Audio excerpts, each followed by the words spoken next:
Hello जय Shri Krishna friends came छो आजना नवा विडियो में तमारू बधानुं स्वागत छे अने आशा करूँ छूँ कि तमे लोको मजामां ज हशो। तो फ्रेंड्स सवारना 9 वाग्यानो टाइम थयो छे अने अमे बेसी गया छे नास्तो करवा। तो आजकल मम्मी आव्या छे त्यारथी मारो नास्तो छे ने लंच अने डिनर जेटलो थाय छे। अदरवाइज हूँ ज्यारे एकली होय त्यारे 2 टोस्ट के 2 बिस्किट के एकाद खाखरो ज खाती थी, पण अत्यारे नास्तो 3 गणो थई गयो छे। बस मम्मी साथे बैठा बैठा वातो करता करता आरामथी नास्तो करीए छे अने नास्तो करीने मम्मी पोतानी पूजा करवा बेसी गया छे अने हूँ लागी गई छुं कामे।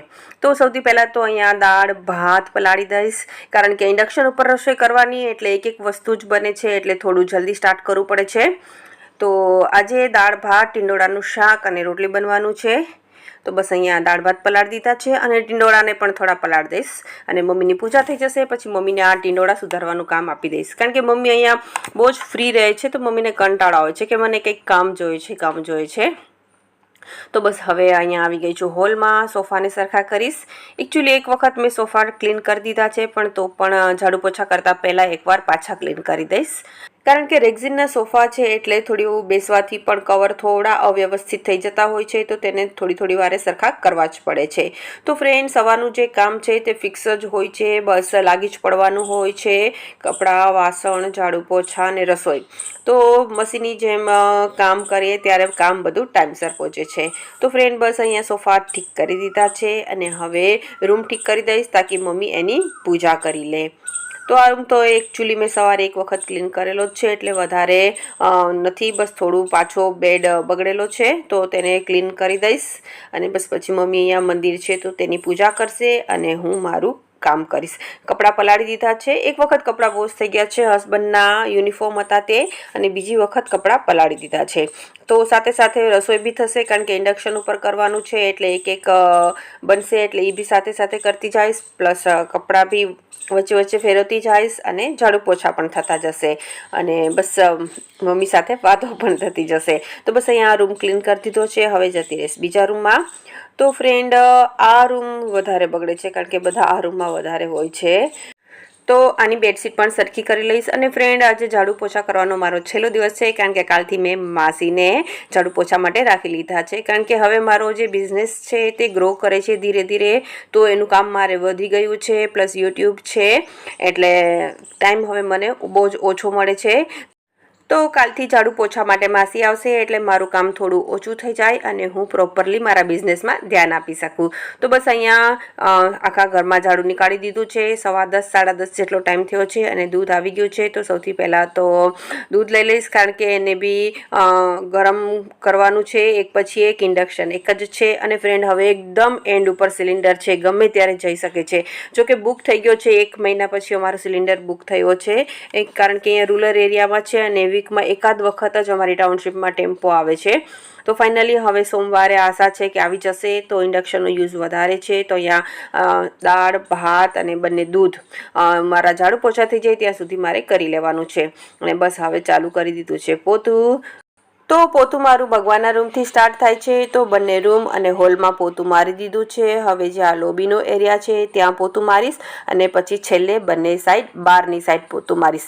एक साइड बाल्कनी छे अने बीजी साइड सीढ़ीनो एरिया छे। तो अमारे अहींया एक मीन्स के ब्लॉकमां 6 क्वार्टर छे, 6 फेमिली रहे छे ने 3 फ्लोर छे, एटले एक फ्लोर उपर 2 फेमिली रहे छे, एवी रीते आमने सामने। એટલે સૌના એરિયામાં બધા પોતું મારે જ છે એટલે સીડી ક્લીન રહે છે। આમ તો સીડી ક્લીન કરવા માટે કંપની તરફથી પણ આવે છે અને મહિનામાં એકાદ વખત સીડીને વોશ પણ કરે છે, એટલે બ્લોક ક્લીન રહે છે। તો બસ અહીંયા મેં બહારની સાઈડ બી પોતું લગાવી દીધું છે અને હવે કપડાં વોશ થઈ ગયા છે। તો સીધી જઈશ બાથરૂમમાં, કપડાને સુકાવી દઈશ અને પછી જઈશ કિચનમાં રસોઈ કરવા માટે।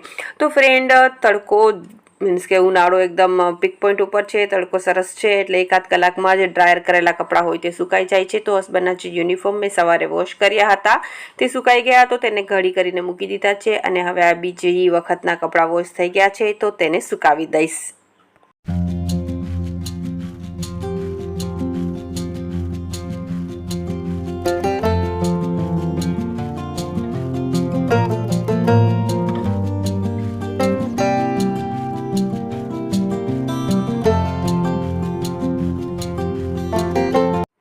મોર્નિંગનું ડેલી રૂટીનનું જે કામ છે, ઝાડુ પોછા બર્તન બધું પતી ગયું છે અને રસોઈ પણ ઓલમોસ્ટ થઈ ગઈ છે. હવે બનાવીશ શાક. તો ફ્રેન્ડ, મમ્મીએ શાક સુધારી દીધું છે. બટેટા અને ટીંડોળા લાંબા લાંબા કાપેલા છે અને બસ હવે તેનો વઘાર કરીશ. તો આ શાક બહુ જ ઇઝી છે, મીન્સ કે વધારે મસાલા નથી. જેટલું સિમ્પલ હોય છે તેટલું ટેસ્ટી લાગે છે. તો બસ અહીંયા મેં તેલમાં રાઈ અને જીરું નાખી દીધું છે અને હળદર નાખીને ટીંડોળા અને બટેટા નાખી દઈશ. જ્યારે કઢાઈમાં શાક બને છે ત્યારે તેલની ક્વોન્ટિટી થોડી વધારે લાગે છે અને અમે કાઠિયાવાડી શાક થોડા ઓઇલવાળા હોય છે. અને બસ પછી મેં એમાં નમક અને લાલ મરચું નાખેલું છે. તો બસ આ 3 જ મસાલા અત્યારે કર્યા છે મેં, હળદર, મરચું અને નમક. થોડી વાર એને સોટે કરીશ અને પછી એને પાણીનો ઓજ મૂકીને એકદમ ધીમા તાપે પકાવવાનું છે. અને ફ્રેન્ડ, આમાં કંઈ પણ ખટાશ નાખવાની જરૂર નથી. એકદમ સિમ્પલ અને ઇઝી શાક છે અને બહુ જ ટેસ્ટી લાગે છે. અને કુકરની કમ્પેરમાં કડાઈમાં બનાવેલું શાક વધારે મીઠું લાગે છે. તો બસ અહીંયા શાક બનવા મૂકી દીધું છે. દાળ બની ગઈ છે અને ફ્રેન્ડ, ઇન્ડક્શન થોડી ફાસ્ટ છે, એકદમ સ્લો થતી નથી. તો મેં શાકને ગેસ ઉપર શિફ્ટ કરી દીધું છે અને ઓલમોસ્ટ શાક પાકી ગયું છે. પછી લાસ્ટમાં એમાં થોડું ધાણા જીરું નાખેલું છે. તો બસ અહીંયા શાક પણ રેડી છે. તો ફ્રેન્ડ, તમે ટીંડોળાનું શાક કેવી રીતે બનાવો છો જરૂરથી જણાવજો. અને 12:30 વાગી ગયા છે. તો હવે બનાવીશ રોટલી, કારણ કે હસબન્ડની સેકન્ડ શિફ્ટ છે એટલે વહેલું લંચ કરવાનું છે. તો ફ્રેન્ડ, ચલો આવી જાઓ જમવા માટે.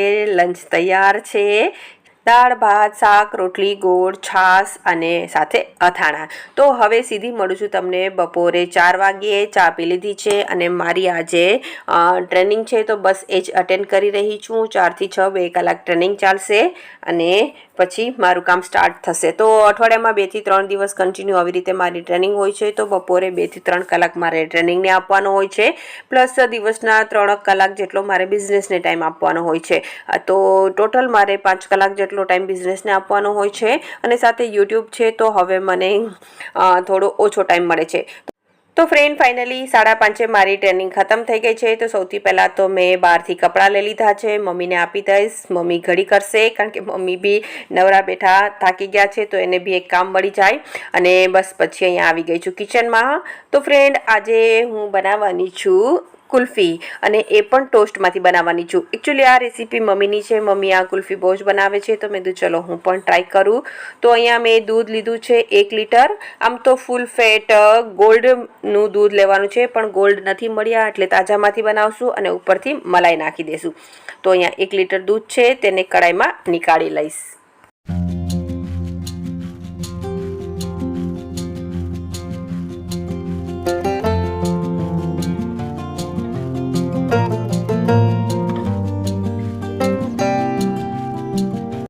હવે ફ્રેન્ડ, આ દૂધમાંથી થોડું દૂધ નીકાળી લઈશું, કારણ કે એમાં આપણે મિલ્ક પાવડર અને કસ્ટર્ડ પાવડર મેલ્ટ કરવાનો છે અને બીજા દૂધને ગરમ કરવા મૂકી દઈશ.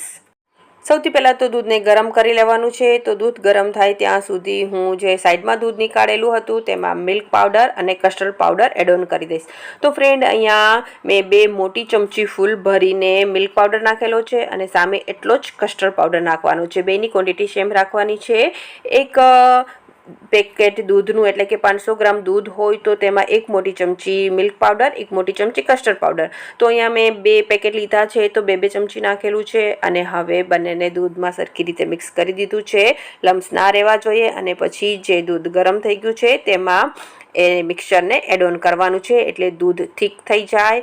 અને આ મિલ્ક પાવડર અને કસ્ટર્ડ પાવડર નાખીને પછી દૂધને થોડીવાર ઉકાળવાનું છે. અને અહીંયા અડધો કપ જેટલી મેં ખાંડ નાખેલી છે, કારણ કે ટોસ્ટ આપણે નાખશું આમાં તો ટોસ્ટ ટેસ્ટમાં થોડા સ્વીટ હોય છે એટલે ખાંડની ક્વોન્ટિટી થોડી ઓછી કરી દેવાની છે. જો તમે ટોસ્ટની જગ્યાએ બ્રેડનો બી યુઝ કરી શકો છો. બ્રેડનો યુઝ કરવાના હોય તો ખાંડની ક્વોન્ટિટી થોડી વધારી દેવાની છે, કારણ કે બ્રેડ સ્વીટ નથી હોતી. અને ફ્રેન્ડ, અને પછી થોડો ઇલાયચી પાવડર નાખી દેવાનો છે અને બસ 5 મિનિટ જેટલું જ ઉકાળવાનું છે, વધારે નથી ઉકાળવાનું, કારણ કે આપણે આમાં ટોસ્ટ એડ ઓન કરશું તો તે જે મિક્સચર છે આ તે થીક થઈ જ જશે. તો બસ અહીંયા ગેસની ફ્લેમ બંધ કરી દીધી છે. અને હવે અહીંયા 1 પેકેટમાં 4 ટોસ્ટ, એટલે અહીંયા 2 પેકેટ દૂધ છે તો મેં 8 ટોસ્ટ લીધા છે અને તેને દૂધમાં પલાળી દઈશ. અને પછી ઠંડુ થાય પછી તેમાં બ્લેન્ડર ફેરવવાનું છે. અને આમાં આ ફેટલેસ મિલ્ક છે એટલે કે તાજા છે તો એમાં થોડી મલાઈ પણ આપણે મિક્સ કરશું, કારણ કે ગોલ્ડમાં ફૂલ ફેટ હોય છે, મલાઈ હોય છે. તો અહીંયા મેં 1 ચમચો મલાઈ નાખેલી છે અને પ્લસ વેનીલા એસેન્સ નાખીશ.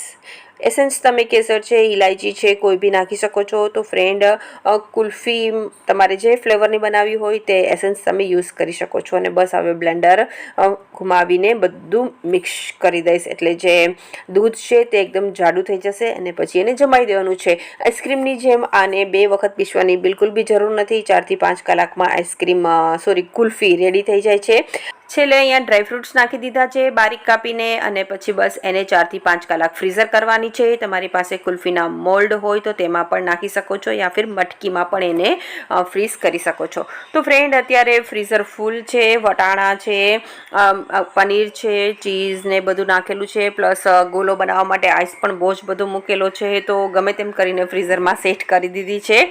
અને બસ હવે મમ્મી પાસે નખાવું છું માથામાં તેલ, કારણ કે 1-2 દિવસમાં વોશ કરવાનું છે અને મમ્મી આવ્યા છે તો તેનો લાભ પણ લઈ લઉં. તો ચલો ફ્રેન્ડ્સ, આજનો વિડીયો અહીં પૂરો કરું છું. ફરી પાછા મળીશું નવા વ્લોગમાં નવી સ્ટોરી સાથે. ત્યાં સુધી bye, take care, thank you.